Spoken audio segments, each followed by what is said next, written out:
Bismillahirrahmanirrahim. Assalamualaikum warahmatullahi wabarakatuh. Apa kabar anak-anak semuanya? Sehat? Baik, pada kesempatan kali ini kita akan mempelajari tentang toharoh. Nah, sebelum kita mempelajari tentang toharoh, kita lebih duluan dulu melihat tentang apa-apa itu pembahagian daripada toharoh itu. Yang pertama nantinya yang akan kita lewati yaitu pengertian daripada toharoh, dan yang selanjutnya adalah bersuci, baru nanti hadas, baru habis itu wudu dan tayamum. Sebelum kita melanjut kepada pengertian daripada toharoh, ada firman Allah dalam Al-Quran surah Al-Baqarah ayat 222 yang berbunyi, Innallaha yuhibbut tawwabin wa yuhibbul mutatahhirin. Sesungguhnya Allah mencintai orang-orang yang bertaubat dan mencintai orang-orang yang mensucikan diri. Jadi kalau seseorang itu ingin hendak melaksanakan ibadah, terlebih dahulu dulu yaitu bersuci baru boleh beribadah, seperti sholat, tawaf dan lain-lain sebagainya. Nah, anak-anak sekalian, kita akan masuk kepada bagian A ya, yaitu pengertian daripada toharoh. Secara bahasa, kata toharoh merupakan bentuk masdar dari kata toharun yang berarti suci atau bersih. Sementara menurut istilah, toharoh adalah bersuci atau membersihkan diri dari segala sesuatu yang menjadikan diperbolehkannya mengerjakan ibadah, sholat, tawaf, dan membaca Al-Quran. Selanjutnya yaitu bahagian B ya, yaitu tentang bersuci. Bersuci nanti ini banyak ini, bersuci dari hadas, bersuci dari najis ya. Nah, yang pertama dari bahagian B ini kita akan melihat macam-macamnya ya, macam-macam bersuci. Secara umum para ahli fikih membagi toharoh atau bersuci menjadi dua bahagian ya. Fuqaha, pendapat orang yang ahli fuqaha, nah bersuci itu dibagi kepada dua. Yang pertama yaitu bersuci daripada hadas. Nah, yang kedua bersuci daripada najis. Dilihat dari sifatnya, bersuci dibedakan menjadi dua, yaitu bersuci yang bersifat lahiriah. Nah, bersuci dari sifat lahiriah ya, dan yang bersuci bersifat batiniah. Jadi ada dua, bersuci secara lahirnya berarti dia nampak dia. Berarti yang kedua bersuci secara batinia ya.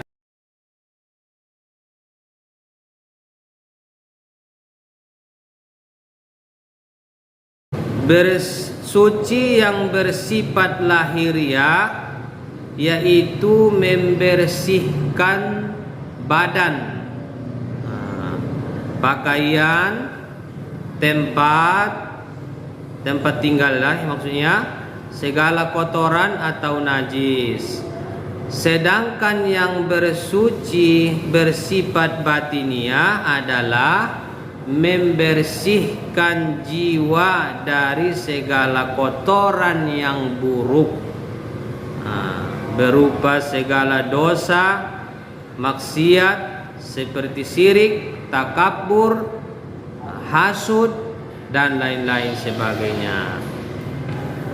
Yang selanjutnya adalah bahagian B, bersuci. Yang kedua adalah mengenai tentang alat-alat bersuci. Apa saja yang bisa kita pergunakan untuk mensucikan ya, yang dipakai untuk bersuci. Nah, yang pertama bagian A yaitu adalah air. Ini bahagian yang pertama. Airlah yang paling pertama yang bisa kita pakai untuk bersuci. Air ini juga banyak macamnya ya. Nah, yang air suci dan menyucikan, ini bahagian yang pertama. Istilah fikih menyebutkan tohirun mutahhirun. Tohirun mutahhirun artinya suci lagi mensucikan. Air ini disebut air mutlak. Nah, karena masih asli dan murni, serta air ini dapat kita ambil dari air hujan, air es, air embun. Nah, itulah dianya ya. Nah,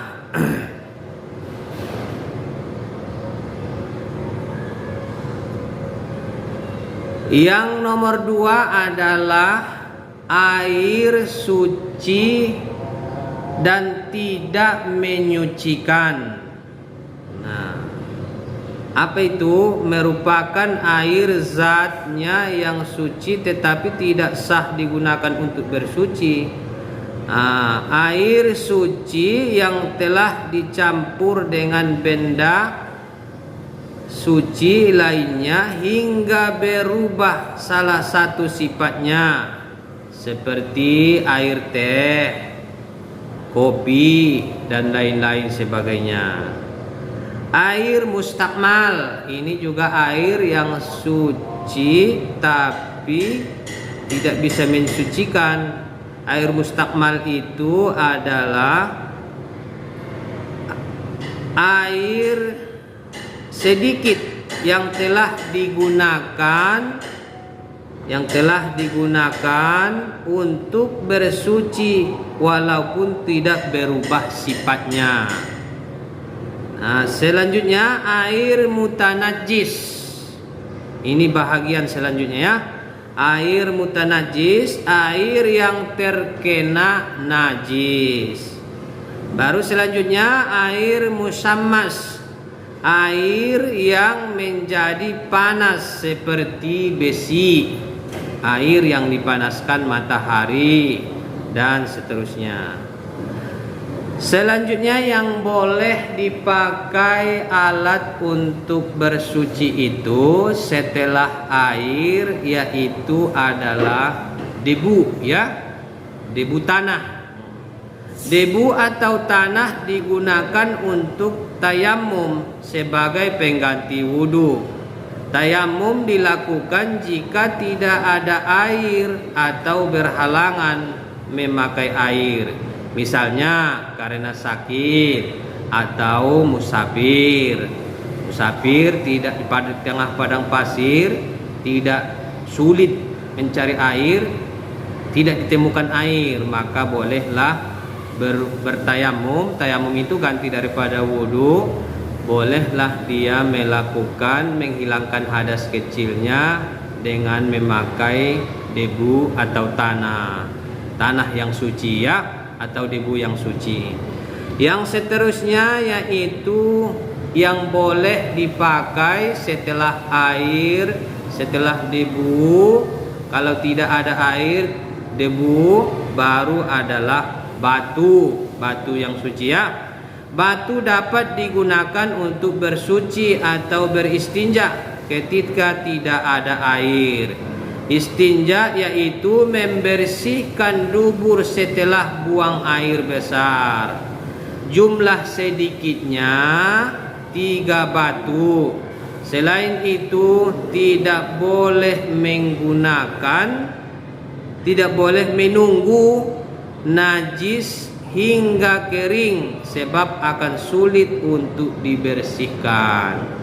Nah, inilah yang alat-alat yang bisa untuk dipakai bersuci. Nah, selanjutnya hadas. Hadas adalah suatu kondisi di mana seseorang dalam keadaan suci menurut ketentuan syara ya. Hadas adalah suatu kondisi di mana seseorang dalam keadaan tidak suci menurut ketentuan syara. Hadas kecil, hadas secara menghilangkannya dengan berwudu atau tayamum, sebagaimana yang kita lewati tadi ya, yaitu menghilangkan hadas ada 2, kalau tidak berwudu, kalau tidak bisa berwudu dengan tayamum ya. 1. Hukum wajib bersuci seseorang yang hendak beribadah harus dalam keadaan suci dari hadas kecil, karena merupakan syarat sah ibadah mahdoh. Oleh karena itu bersuci itu wajib. Karena hukum sholat itu adalah wajib, maka hukum bersuci itu pun menjadi wajib. Karena tidak sah sholat kalau tidak berwudu. Dia harus bersih dari hadas kecil ya. Berarti dia harus berwudu. Makanya jadi hukum berwudu itu menjadi wajib ya. Yang kedua, sebab-sebab hadas kecil. 1. Penyebabnya ini ya, terjadinya keluar sesuatu dari dubur. Nah, yang kedua, hilang akal. Ini juga menghilangkan air wudu, ini menghilangkan hadas ya. Nah, yang ketiga, bersentuhan kulit laki-laki dan perempuan bukan mahram. Yang keempat, menyentuh kemaluan dengan telapak tangan. Yang ini, yang 1, 2, 3, 4 bisa menghilangkan daripada ataupun membatalkan wudu atau tayamum. Jadi kalau terdapat yang 4 ini, dia harus kembali bersuci lagi dari hadas kecil ya. Yang ketiga, hadas besar, hadas yang cara menghilangkannya dengan mandi wajib atau bertayamum jika tidak ada. Jadi wudu bisa digantikan dengan tayamum, mandi berarti juga bisa digantikan dengan tayamum, ganti daripada mandi wajib itu untuk menghilangkan hadas. Sebab-sebab hadas besar: berhubungan suami dan istri, keluar mani baik disebabkan melalui mimpi atau yang lain, disengaja atau tidak disengaja ya. meninggal dunia, orang meninggal itu dia itu berarti berhadas, makanya dia dimandikan. Berarti makanya hukum dia dimandikan ya. Kalau tidak dimandikan belum boleh dimakamkan. Datang bulan atau haid dan nipas, ini bagi perempuan ya. Haid dan nipas. Haid itu datang setiap bulan bagi perempuan, maka tidak boleh sholat. Cara mensucikannya, kalau sudah selesai haid berarti dia harus mandi wajib. Begitu juga nipas. Nipas itu setelah orang perempuan yang hamil melahirkan ya. Setelah habis darah nipas baru dia mandi, barulah dia boleh beribadah seperti sholat ya. Yang kedua, rukun wajib mandi. Ini rukunnya. Kalau tidak dipenuhi maka mandinya bisa tidak sah. Yang pertama yaitu niat. Niat itu tempatnya di dalam hati. Yang kedua, mengalirkan atau membasahkan air ke seluruh tubuh tanpa kecuali. Meratakan air dia, tidak ada setitik kulit pun yang nampak dari badan kita ini yang tidak terkena air, termasuklah ia sela-sela jari, di bawah kuku dan lain-lain sebagainya ya. Nah, yang ketiga, menghilangkan najis kalau ada di badan. Bersihkan dulu najisnya, baru kita mandi. Jadi yang tiga ini adalah merupakan rukun daripada mandi wajib. Namanya juga rukun, berarti ia di dalam pelaksanaannya. Kalau tertinggal salah satu, maka bisa jadi mandinya itu tidak sah. Seterusnya yaitu bagian hadas. Sunnah mandi wajib. Nah, tadi rukunnya ya. Ini sekarang sunnahnya. Pertama, membaca bismillah. Tentunya ini sebelum dimulai ya, berarti ia di awal. Yang kedua, berwudu sebelum mandi. Ini juga tentunya di awal. Maksudnya sebelum melaksanakan mandi, jangan setelah mandi. Ini sunnah ini ya. Yang selanjutnya, menggosok seluruh badan dengan tangan. Menggosok-gosok badan dengan tangan itu juga disunnahkan sebelum dilaksanakan mandi wajib itu ya. Seterusnya, berturut tidak berselang waktu, artinya mendahulukan yang dahulu, membelakangkan yang belakang, jangan amburadul, itulah ya. Yang seterusnya, larangan bagi orang yang berhadas besar. Ini tidak boleh dilaksanakan orang yang sedang berhadas besar. Nah, satu atau A yaitu sholat. Tidak boleh sholat. Bukan sekedar tidak boleh, bahkan dilarang ya, diharamkan. Tawaf ini bagi yang melaksanakan haji dan umroh, yaitu mengelilingi Ka'bah ya. Yang selanjutnya, memegang mushaf dan membaca Al-Quran. Ini juga tidak boleh. Yang selanjutnya atau D itu adalah iktikaf. Nah, iktikaf ini berdiam di masjid ini ya. Ini tidak boleh. Selanjutnya, khusus yang wanita haid dan nifas dilarang berhubungan suami dan puasa. Tidak boleh.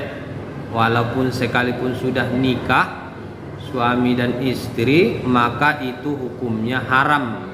Tidak boleh ya, karena sedang keadaan haid atau nifas. Karena kalau sebab terjadi itu bisa saja mengakibatkan penyakit ya. Makanya itu dilarang sekalipun sudah suami dan istri. Nah, selanjutnya sujud tilawah tidak boleh.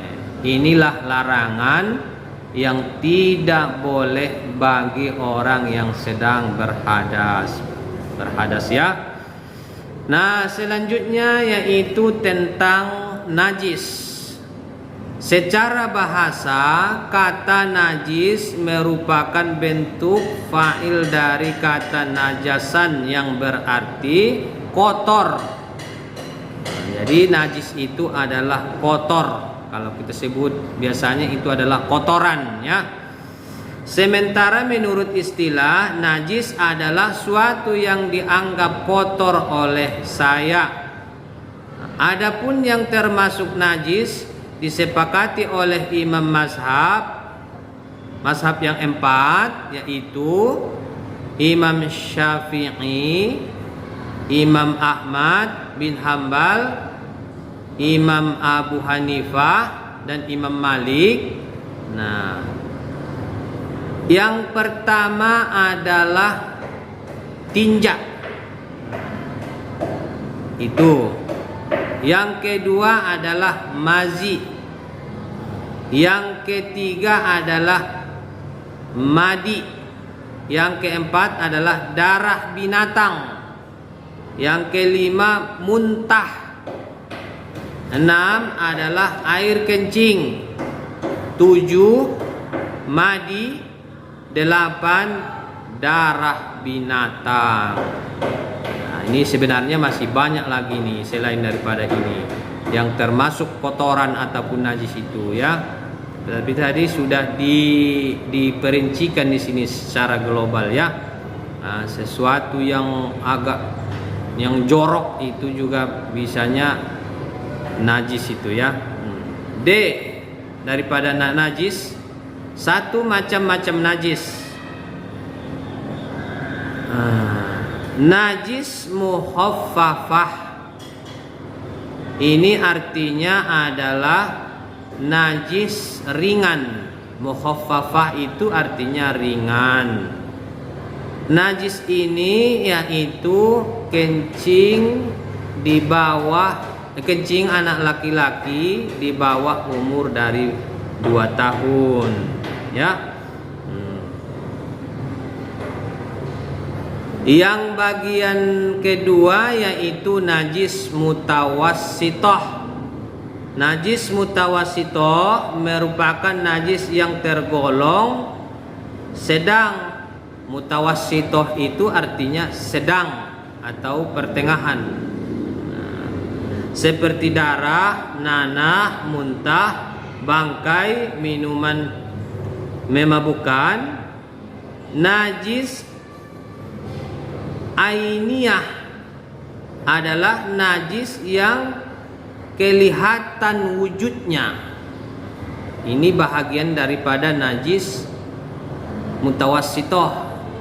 Najis ainiyah itu ainiyah sesuai dengan bahasanya, ainiyah itu terlihat dia.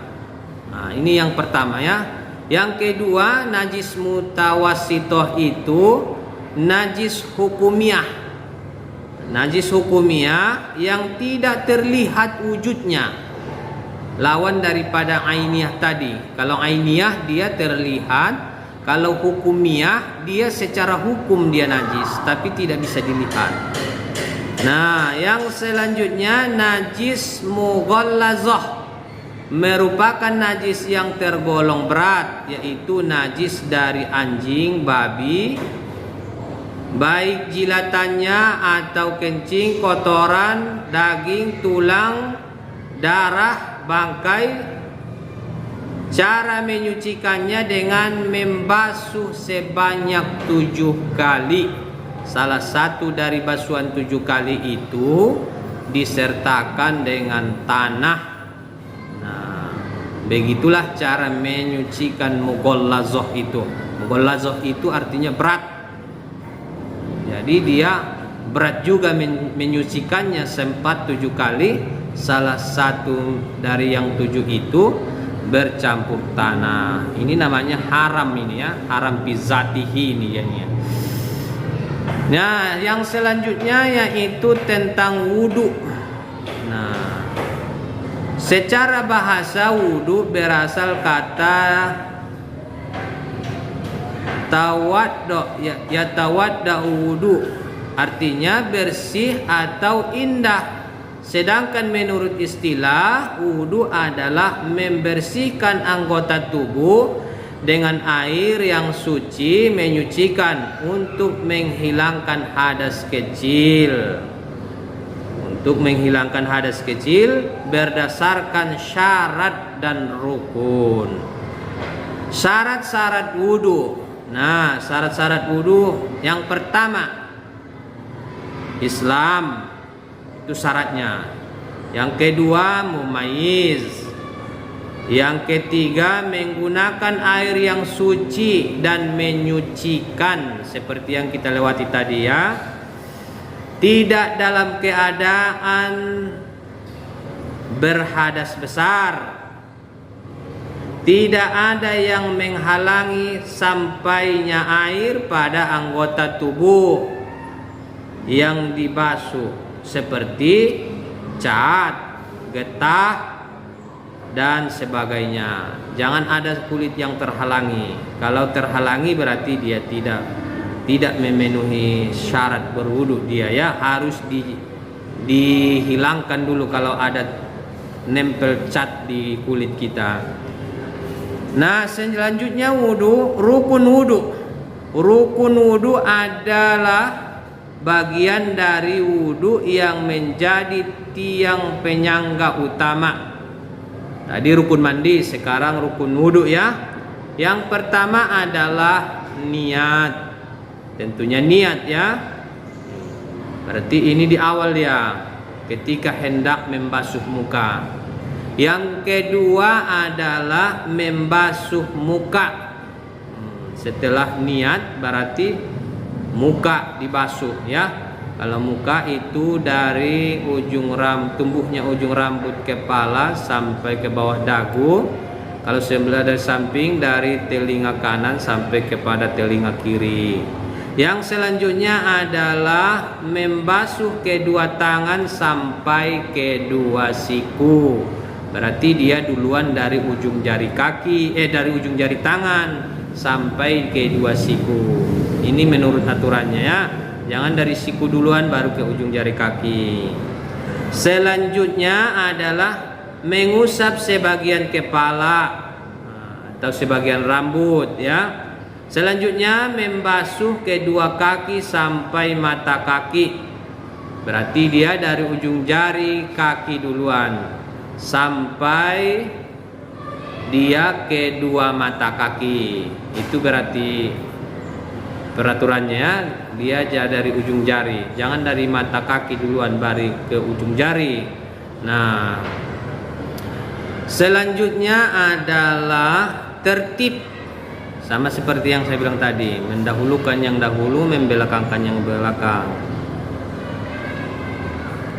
Mengerjakan amalan wudu dengan berurutan sesuai yang telah ditetapkan Allah sebagaimana tercantum dalam Al-Quran dan hadis.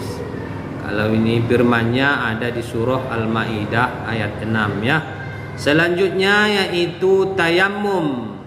Secara bahasa memiliki makna kesengajaan atau tujuan. Menurut istilah adalah menyapukan tanah debu yang suci ke muka dan kedua tangan sampai siku dengan syarat yang telah ditentukan.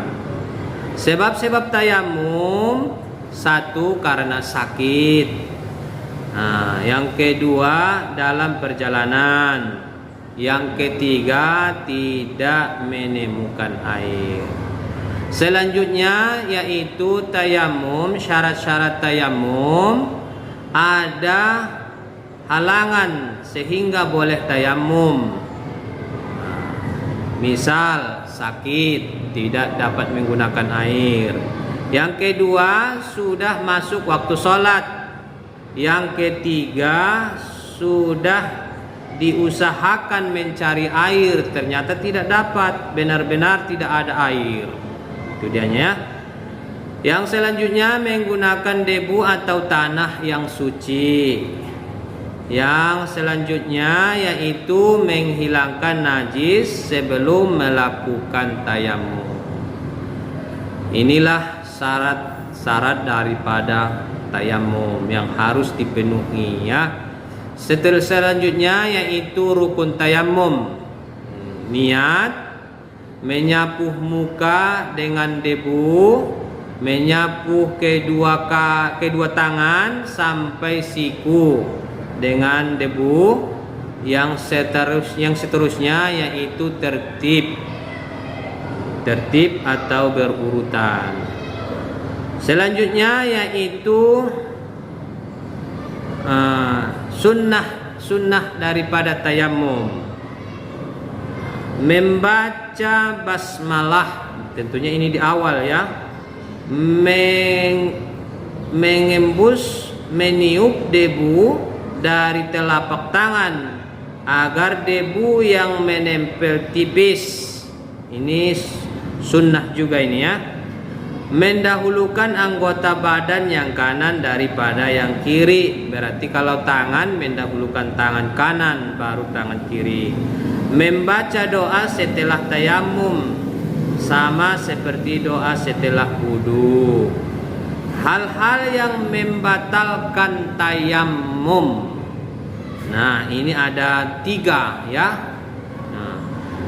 Hal-hal yang membatalkan tayamum, hal-hal yang membatalkan wudu.